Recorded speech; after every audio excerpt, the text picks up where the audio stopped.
Discours anniversaire aujourd'hui du roi Mohamed VI, le fils d'Hassan II, qui fait quelques gestes d'ouverture, notamment en direction de la culture berbère. Le roi a annoncé par exemple cet après-midi dans son discours la création d'un institut royal pour la culture amazigh. Cette langue berbère serait intégrée dans l'enseignement marocain. Mais c'est aussi l'occasion de rappeler qu'il reste quelques points d'ombre de la période d'Hassan II. Des associations marocaines de défense des droits de l'homme estiment en effet à 600 le nombre de disparitions politiques encore non élucidées. Également, plusieurs anciennes prisons restent entourées de mystères. C'est ce qu'ont pu constater nos envoyés spéciaux dans la capitale marocaine, à Rabat. Reportage, Joseph Tual, Alain Chabot. Une rue tranquille dans un quartier huppé de la capitale marocaine. La résidence de l'ancien ministre de l'Intérieur, Driss Basri, se trouve à quelques dizaines de mètres seulement. Nous filmons discrètement. Le sujet est sensible. En ce début juillet, les maçons sont au travail. En quelques jours, ils ont surélevé ce mur qu'ils enduisent maintenant de crépi. Un mur qui masque une ancienne prison politique, le PF3, de sinistre réputation. Mais notre caméra a attiré l'attention. Une voiture de policiers en civil nous rattrape aussitôt. Les occupants nous prennent plusieurs fois en photo. Le journaliste marocain Ali Amrabet, qui nous accompagne, est même menacé de mort. Ça, c'est une attitude qui m'étonne un peu, parce que le discours officiel ou officieux des officiels marocains, c'est qu'il n'y a rien au PF3. Alors moi, je ne vois pas pourquoi est-ce qu'on ne donnerait pas l'accès à des journalistes pour dire, écoutez, il n'y a rien du tout, il n'y a pas de charnier, il n'y a absolument rien, donc venez voir, creusez, faites ce que vous voulez, il n'y a rien à voir.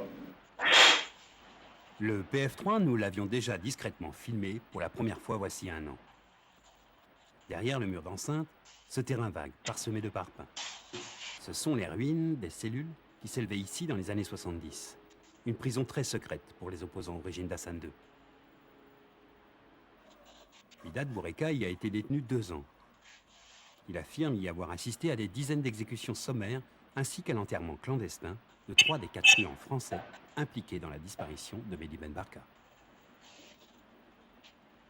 Selon moi, les truands, ça je l'ai vu de mes propres yeux, ils ont été ensevelis là au PF3, c'est sans aucun doute. Et ils sont au PF3 ainsi que d'autres. Il y a plein de cadavres, plein de gens qui ont disparu. Son frère Ali Boureka, lui aussi détenu au PF3, affirme que la tête de Ben Barka aurait été ensevelie ici, en 1965. Un témoignage indirect contesté récemment par l'ancien policier Ahmed Bourari. Celui-ci explique que le corps du célèbre opposant a été en fait dissous dans une cuve d'acide, probablement dans cette même prison, par les services secrets marocains. Non, la cuve n'existe pas. On en aurait en 2 ans de PF3, et surtout que les langues se sont déliées en 2 ans, on l'aurait su s'il y en avait une qui était là-bas, ou même qui circulait dans les PF. On en aurait parlé, puisqu'ils ont parlé de choses beaucoup plus graves que la cuve.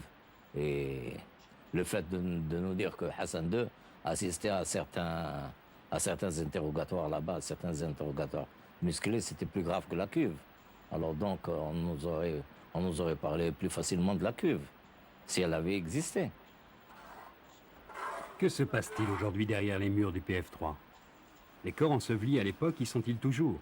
Et si oui, pour combien de temps encore ? Autant de questions bien embarrassantes pour le Maroc, toujours confronté à son terrible passé. Document, je vous rappelle, signé Joseph Tual et Alain Chabot.